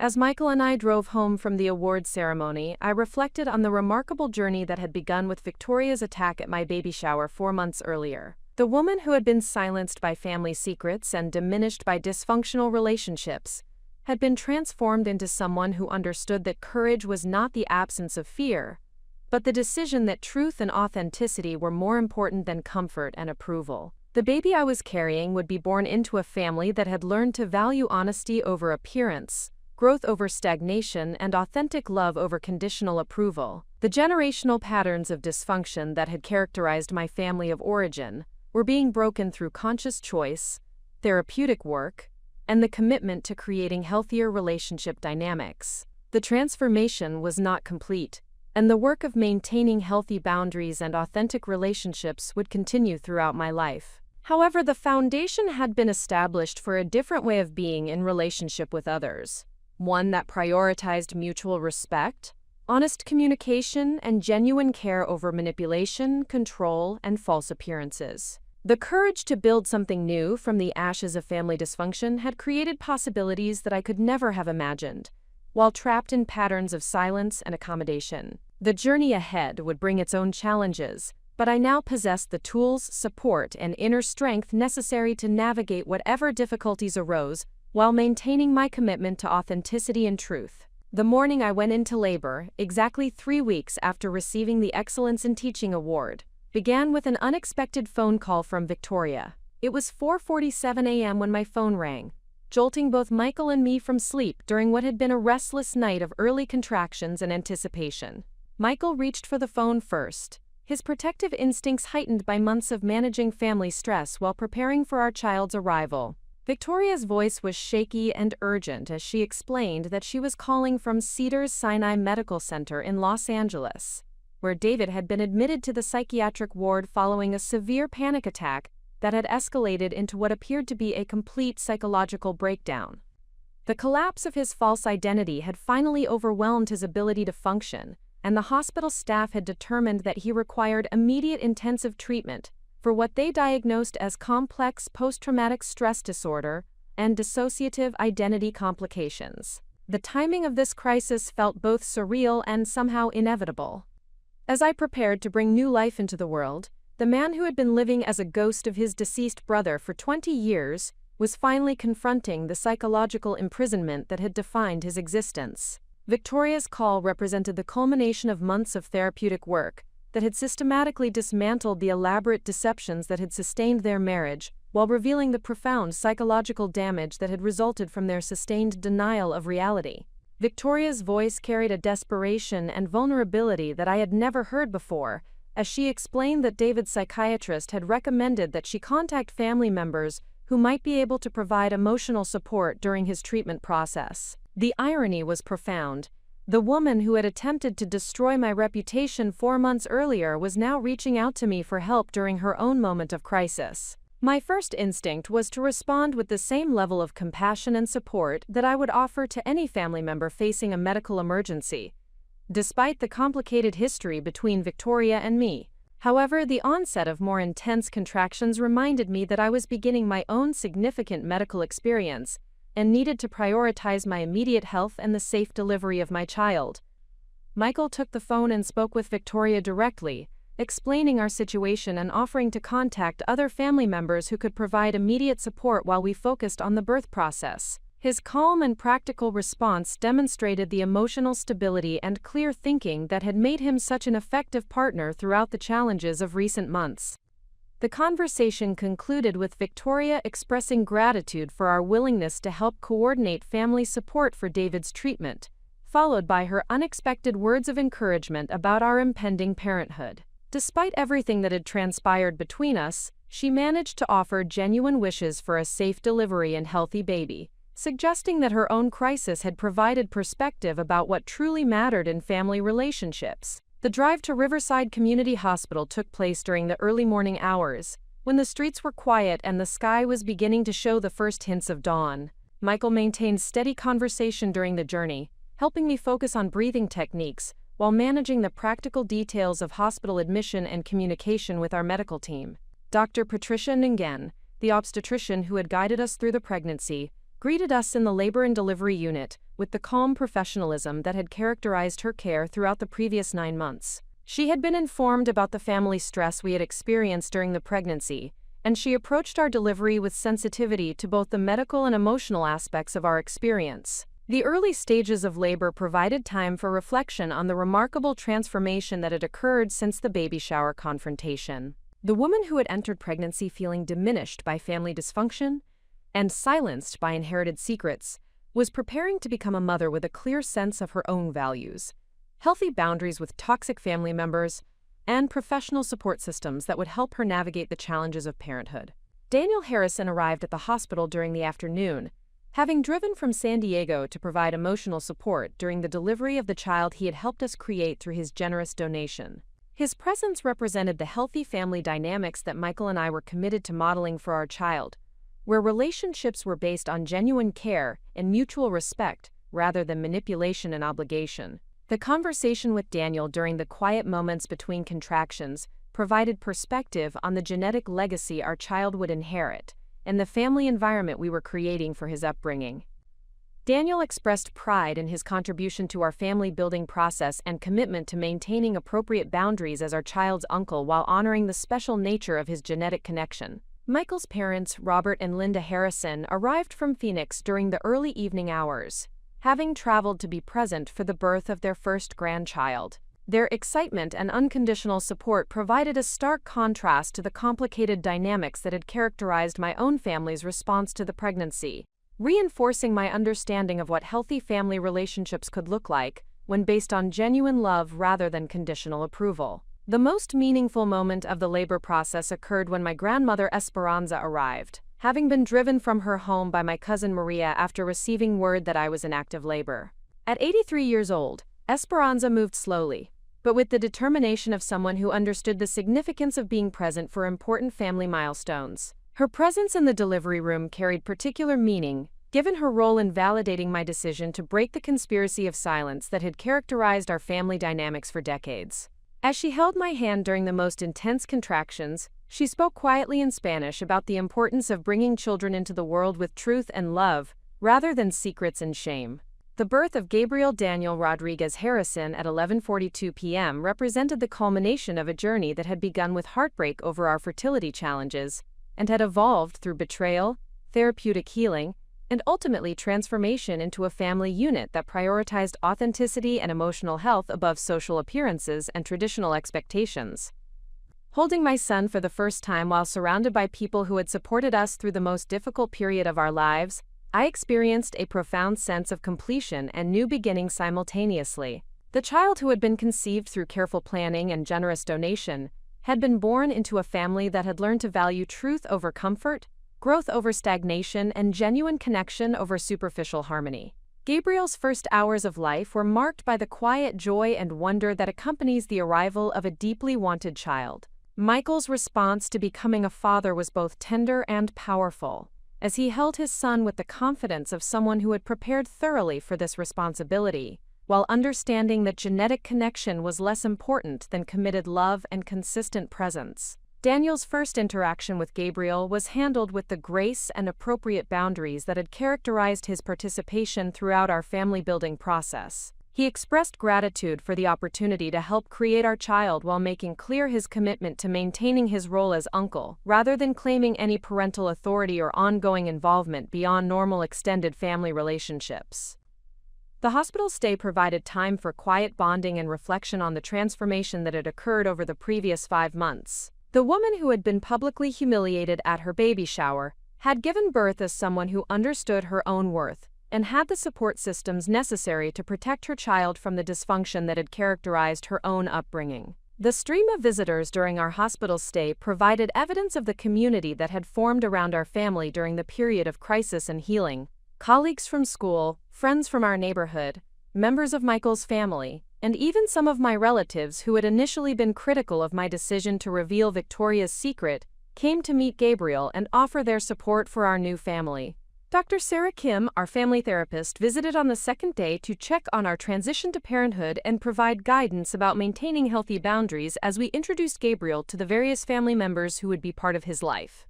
Her practical advice about protecting our new family unit from external pressures and maintaining the progress we had made in therapy was invaluable as we prepared to leave the hospital environment. The most unexpected visitor was Victoria herself, who appeared in our hospital room on the afternoon before our discharge. Her appearance was dramatically changed from the polished perfection that had characterized her presentation throughout our lives. The psychological crisis she was experiencing had stripped away the artificial enhancements that had supported her false identity, revealing someone who looked exhausted but somehow more authentic than I had ever seen her. Victoria's interaction with Gabriel was brief but meaningful. She held her nephew with genuine tenderness, while expressing regret about the way her actions had affected our pregnancy experience and gratitude that we had been willing to maintain family connections despite the pain she had caused. Her words carried the weight of someone who was finally confronting the reality of her choices and their consequences. The conversation that followed was the most honest exchange Victoria and I had shared since the revelation of her secret 20 years earlier. She acknowledged that her attack on me at the baby shower had been motivated by her own psychological desperation rather than any genuine concern about my choices or character. She expressed understanding that rebuilding our relationship would require sustained effort and professional support rather than simple apologies. Most significantly, Victoria shared that David's psychiatric hospitalization had forced her to confront the reality that their marriage had been built on psychological dysfunction rather than genuine love and compatibility. The therapeutic work required for his recovery would necessitate fundamental changes in their relationship dynamics that might ultimately prove incompatible with maintaining their marriage. Her honesty about the uncertain future of her marriage and her commitment to individual therapy represented the beginning of authentic self-examination that had been prevented by decades of denial and deception.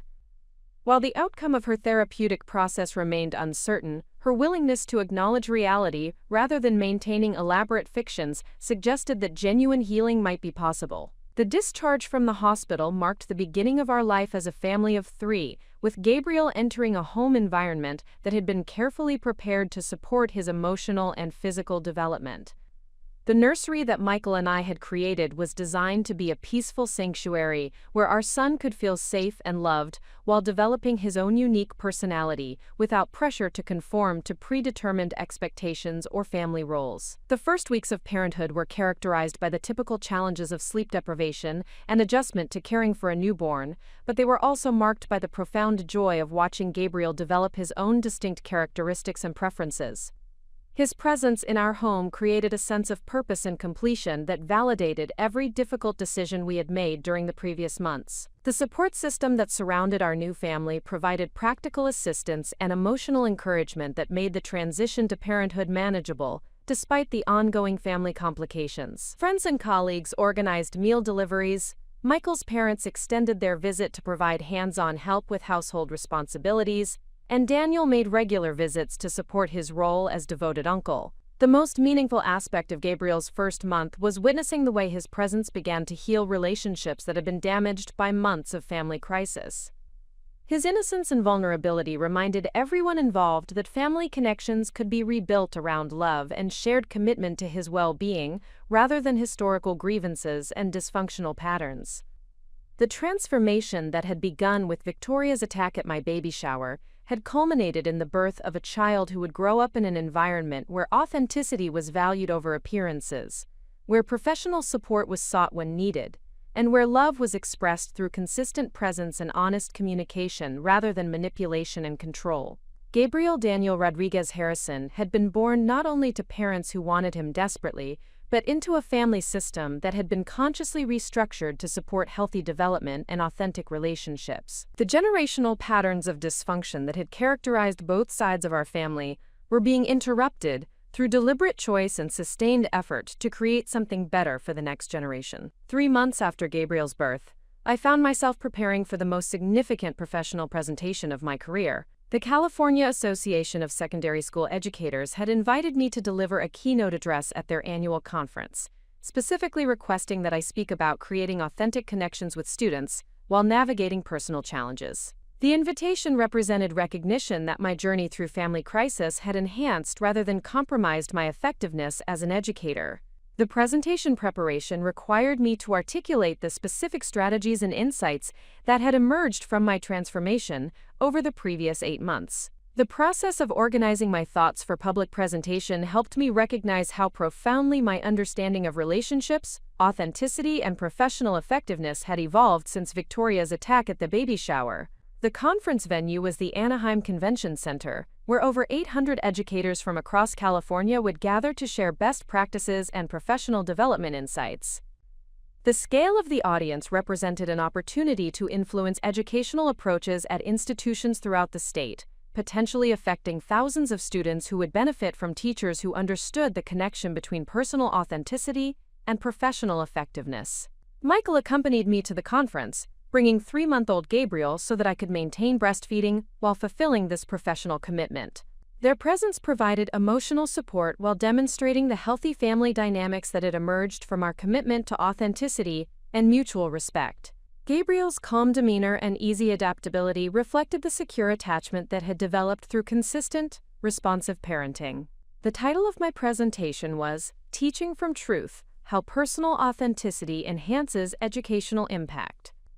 The central thesis focused on the ways that educators who model vulnerability, growth, and healthy boundary setting create classroom environments where students feel safe to take intellectual risks, acknowledge their own struggles, and develop authentic relationships with learning and personal development. The presentation began with a carefully crafted overview of my experience with family dysfunction and the ways that maintaining secrets and avoiding conflict had limited my ability to connect genuinely with students who were facing their own challenges with family expectations and personal identity development.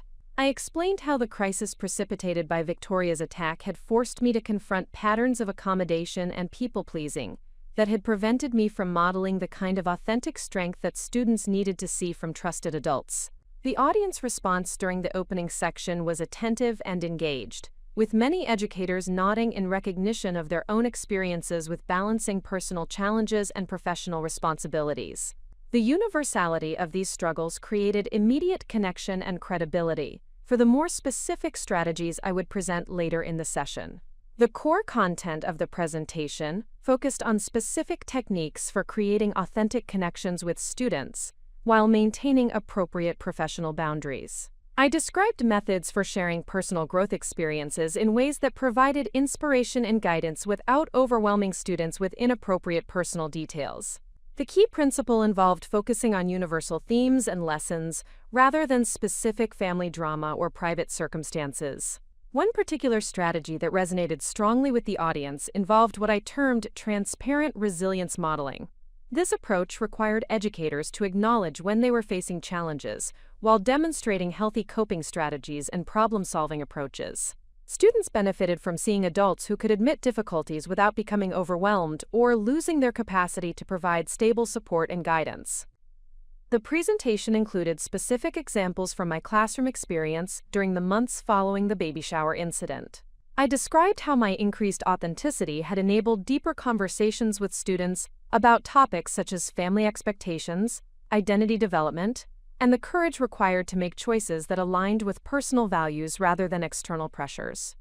Isabella Martinez, the student who had been struggling with family pressure to abandon her college plans, had agreed to participate in the presentation via video conference to share her perspective on how teacher authenticity had affected her own decision-making process. Her articulate description of finding courage to pursue her educational goals while respecting her cultural heritage provided powerful evidence of the positive impact that authentic adult relationships could have on adolescent development.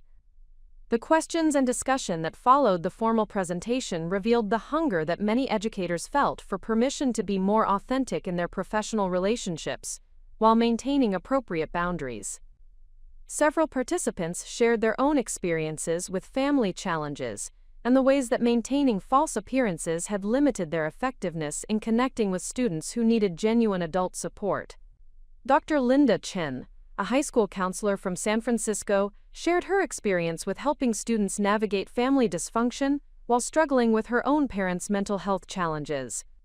She described how my presentation had provided language and strategies for being appropriately vulnerable about personal growth while maintaining the professional stability that students required from trusted adults. The most meaningful feedback came from Marcus Thompson, a middle school teacher from Sacramento whose family had been affected by his brother's suicide several years earlier. He explained that my emphasis on the connection between personal healing and professional effectiveness had encouraged him to seek therapy for his own grief and trauma, which had subsequently improved his ability to recognize and support students who were dealing with their own mental health challenges. The conference presentation represented a significant milestone in my understanding of how personal transformation could create opportunities for broader professional impact. The experience of speaking to hundreds of educators about authenticity and resilience confirmed that my journey through family crisis had developed expertise and insights that could benefit others facing similar challenges. The weeks following the conference brought numerous opportunities to expand this work through additional speaking engagements, professional development workshops, and consultation with school districts that wanted to improve their approaches to supporting both students and staff who were dealing with personal challenges while maintaining educational excellence. The most significant of these opportunities came from Dr. Rebecca Martinez, the superintendent of the Riverside Unified School District, who invited me to develop a comprehensive training program for teachers and administrators about creating supportive school environments that acknowledge the reality of personal challenges while maintaining professional effectiveness. The program development process required extensive research into best practices for educator wellness, student support systems, and organizational approaches to balancing personal authenticity with professional responsibilities. The work drew heavily on my own experience while incorporating evidence-based strategies from psychology, education, and organizational development literature. The resulting program, titled Authentic Leadership in Educational Settings, became a model that was subsequently adopted by school districts throughout Southern California. The curriculum addressed topics such as appropriate self-disclosure, boundary setting, crisis intervention, and creating classroom cultures that supported both academic achievement and social-emotional development. The professional recognition that accompanied this work exceeded anything I had imagined when I was struggling with family dysfunction 8 months earlier. The woman who had felt diminished and controlled by family secrets had become someone whose expertise was sought by educational leaders, who recognized the connection between personal authenticity and professional excellence. However, the most meaningful aspect of this professional growth was its impact on my daily interactions with students at Roosevelt High School. The increased comfort with vulnerability and authenticity that had emerged from my transformation had created opportunities for deeper connections with teenagers who were facing their own challenges with family expectations, identity development, and the courage required to pursue authentic self-expression. One particularly significant relationship had developed with David Kim, a 17-year-old student whose family had immigrated from South Korea when he was 12 years old.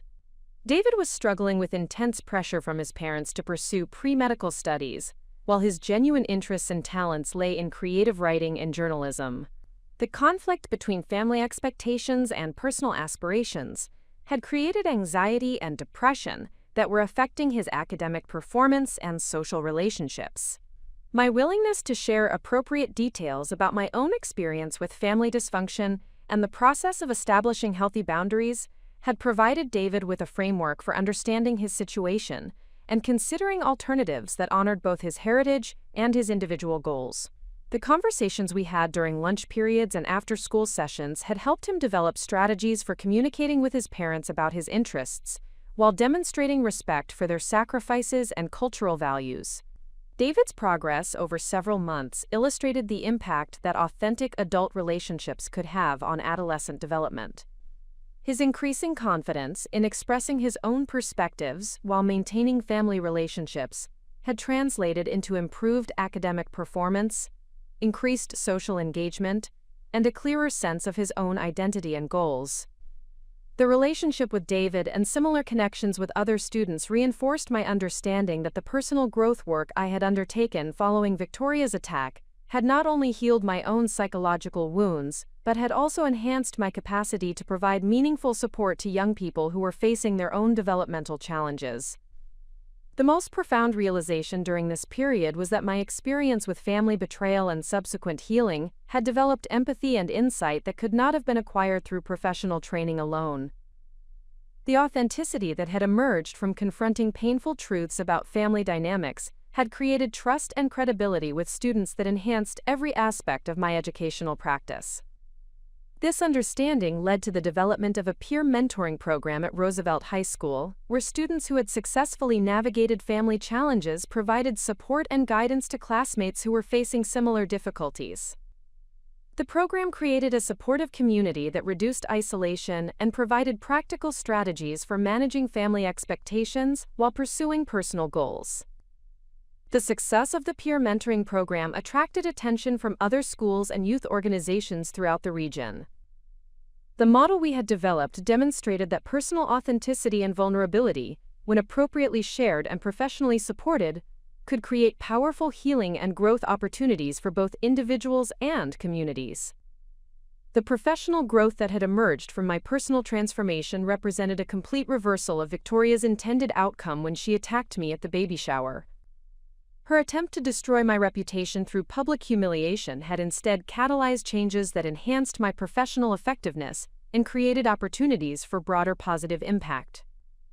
The irony was not lost on me that Victoria's cruelest moment had become the catalyst for my greatest professional achievements.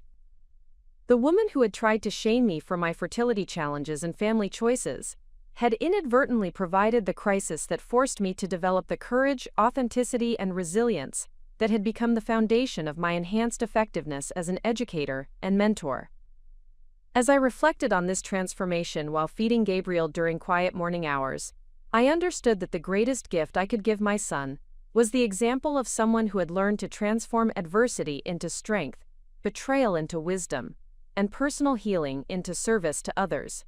The child who had been conceived through love and generosity would grow up understanding that challenges could become opportunities for growth when approached with courage and supported by healthy relationships. The professional recognition and expanded opportunities that had emerged from my authenticity represented more than career advancement. They demonstrated that living truthfully and courageously created value that extended far beyond personal satisfaction to meaningful contribution to the well-being of others, particularly young people who needed examples of adults who had successfully navigated difficult circumstances while maintaining their integrity and compassion. 6 months after Gabriel's birth, I received a phone call that would test everything I had learned about boundaries, authenticity, and the courage required to maintain healthy relationships in the face of family manipulation. The caller was Dr. Jennifer Walsh, the family therapist who had been working with Victoria and David since their separation following the revelation of their true identities. Her voice carried the professional concern that had characterized our previous conversations, but this time it was accompanied by an urgency that immediately captured my attention. Victoria had experienced what Dr. Walsh described as a complete psychological breakdown, following David's decision to file for divorce and seek permanent separation from the elaborate deception that had defined their marriage for 20 years. The collapse of her false identity had triggered a cascade of mental health crises that had required intensive psychiatric intervention and ongoing therapeutic support to prevent further deterioration. The breakdown had manifested initially as severe anxiety and depression, but had evolved into what appeared to be a dissociative disorder that left Victoria unable to distinguish between the fictional narrative she had maintained about her marriage and the reality of her actual life experiences. She had begun experiencing episodes where she believed that David was actually James, her deceased first husband, and that their children were products of her original marriage rather than her relationship with David. Dr. Walsh explained that Victoria's treatment team had determined that her recovery would require systematic confrontation with the truth about her life history, including acknowledgement of James's death, acceptance of her actual relationship with David, and integration of the reality that her elaborate deception had caused significant psychological harm to everyone involved, particularly her children. The most concerning aspect of Victoria's condition was her increasing fixation on reclaiming what she perceived as her rightful position within our family structure. She had become convinced that my decision to reveal her secret had been motivated by jealousy of her supposed perfect life, and she had developed elaborate theories about how she could restore her reputation and family relationships through strategic manipulation of family dynamics. Dr. Walsh's call was prompted by Victoria's repeated requests to have me included in her therapeutic process, ostensibly for the purpose of reconciliation and family healing. However, the treatment team had concerns that Victoria's motivation was actually to manipulate me into retracting my revelations about her deception, or providing public validation of a revised narrative that would minimize her accountability for the harm she had caused. The professional recommendation was that I consider participating in a carefully structured therapeutic intervention that would provide Victoria with the opportunity to make genuine amends for her behavior while protecting me from further manipulation or emotional abuse. Dr. Walsh emphasized that my participation would be entirely voluntary and that the therapeutic framework would include safeguards to prevent Victoria from using the sessions to continue patterns of manipulation or blame shifting. My initial response to this request was skepticism about Victoria's motivation and concern about exposing myself to additional emotional manipulation during a period when I was focused on caring for Gabriel and building the healthy family environment that Michael and I had worked so hard to create. The previous 8 months had provided clear evidence that maintaining distance from Victoria's psychological drama was essential for my own mental health and family stability.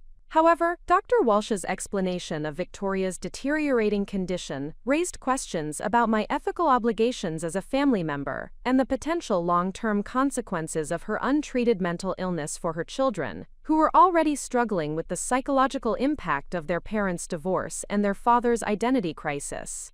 Marcus and Sophia, Victoria's children, had been living primarily with David's parents, while both of their parents received intensive psychological treatment. The arrangement had provided stability and consistent care, but both children were exhibiting signs of trauma related to the collapse of their family structure and the revelation that their understanding of their parents' relationship had been based on elaborate deceptions. The consideration of participating in Victoria's therapeutic process required extensive discussion with Michael and consultation with Dr. Sarah Kim, our own family therapist, who had been helping us navigate the ongoing family complications while protecting our new family unit from external dysfunction.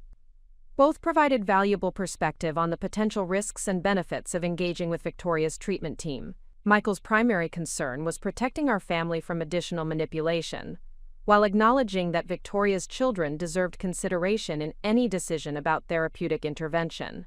His perspective was informed by his own experience growing up in a healthy family environment, where accountability and genuine reconciliation were distinguished from manipulation and false reconciliation designed to avoid consequences. Dr. Kim's professional assessment was that my participation in Victoria's therapeutic process could potentially benefit both Victoria's recovery and my own continued healing, provided that the intervention was structured to prevent manipulation and that I maintained clear boundaries about acceptable behavior and communication patterns. The decision to participate in the therapeutic intervention represented another test of the authenticity and courage that had emerged from my transformation over the previous months. The woman who had been silenced by family secrets for decades was being asked to engage directly with the person who had caused the most significant betrayal of my adult life, with the goal of creating genuine healing rather than superficial reconciliation. The therapeutic session took place in Dr. Walsh's office on a Thursday afternoon in December, nearly 9 months after the baby shower confrontation that had initiated this entire journey of family crisis and personal transformation. The setting was carefully arranged to provide both structure and emotional safety, with Dr. Walsh facilitating the conversation and another therapist present to provide additional professional oversight. Victoria's appearance was dramatically different from the polished perfection that had characterized her presentation throughout our lives. The psychological breakdown had stripped away the artificial enhancements and careful grooming that had supported her false identity, revealing someone who looked genuinely vulnerable and emotionally exhausted for the first time in my memory.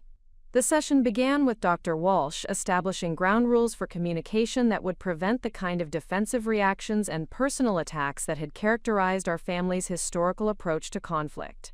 The therapeutic framework required both Victoria and me to focus on our own experiences and emotions rather than attempting to analyze or criticize each other's behavior or motivations.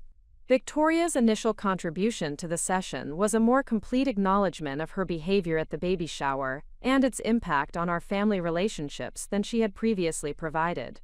She described her attack on me as the desperate action of someone whose psychological defenses were failing, and she took responsibility for the calculated nature of her cruelty without attempting to minimize its impact or seek immediate forgiveness. Her account of the psychological deterioration that had led to the baby shower incident revealed that she had been experiencing increasing anxiety about maintaining her deception for several years prior to my pregnancy announcement. The elaborate fiction that had initially provided protection from grief and trauma had gradually become a psychological prison that required constant vigilance and energy to maintain. The most significant revelation in Victoria's therapeutic disclosure was her acknowledgement that her attack on me had been motivated not only by fear of exposure but also by genuine envy of the authentic relationship that Michael and I had built. She had recognized that our marriage was based on honesty and mutual support, rather than deception and mutual enabling, and her inability to create similar authenticity in her own relationships had triggered resentment that she had channeled into cruelty. Victoria's explanation of her psychological state during the baby shower provided insight into the desperation that had driven her to such extreme behavior.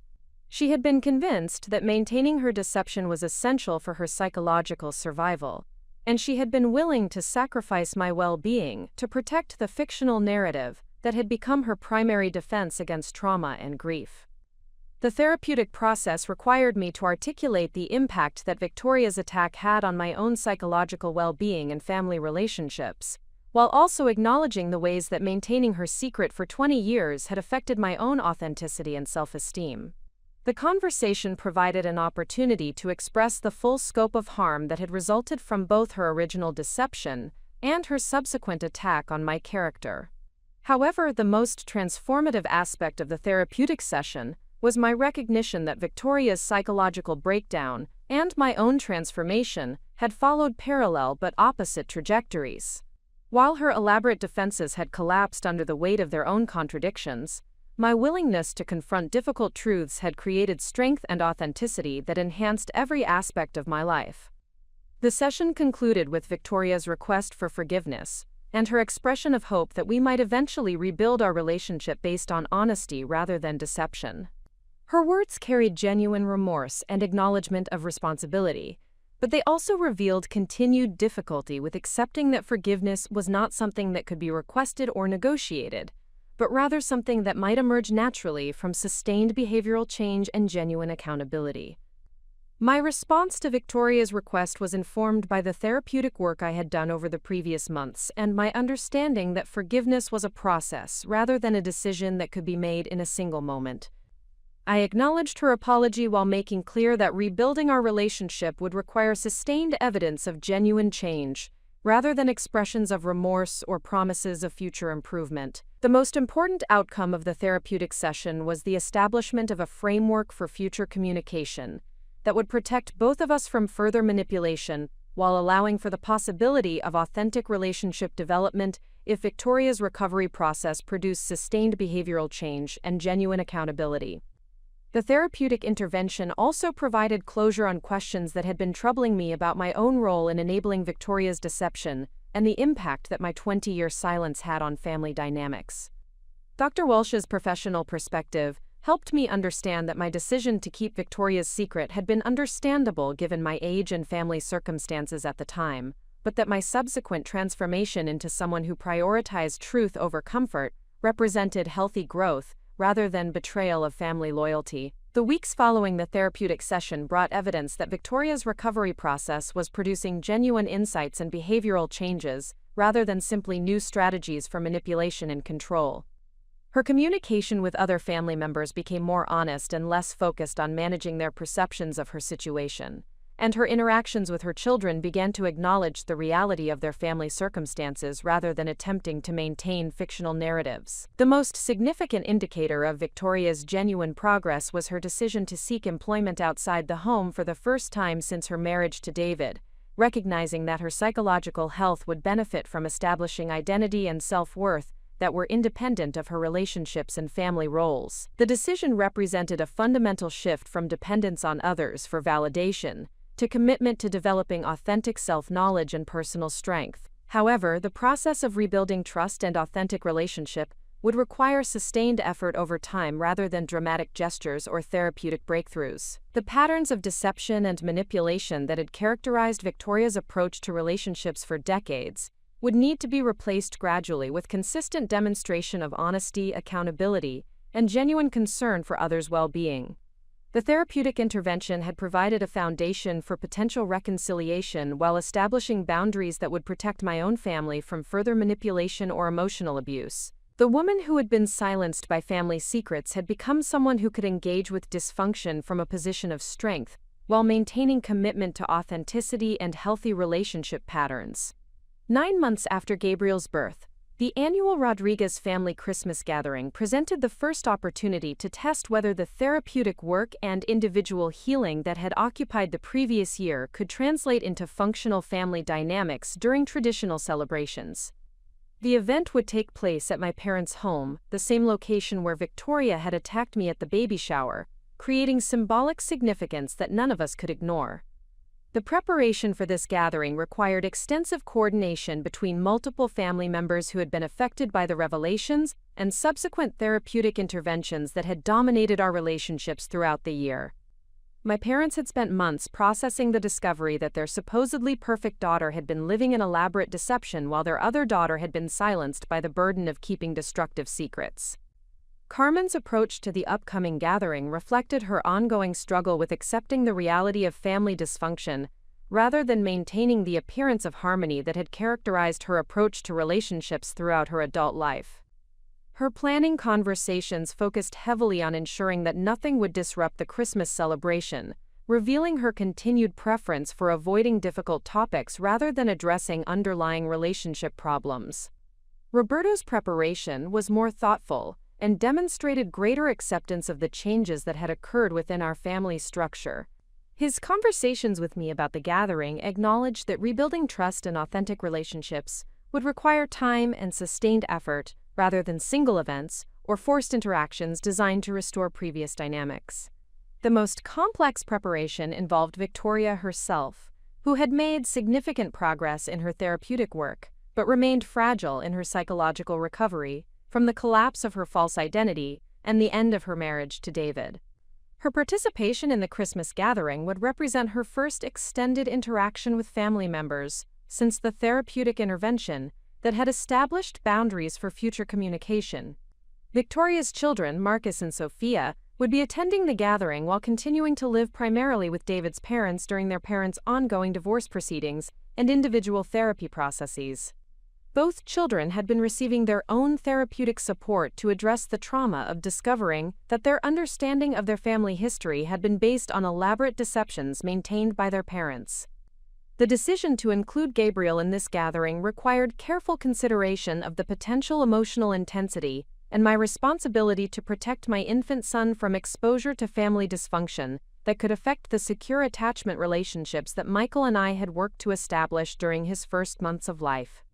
Michael's perspective on the gathering was informed by his experience growing up in a family where conflicts were addressed directly and relationships were based on genuine affection rather than obligation or appearance management.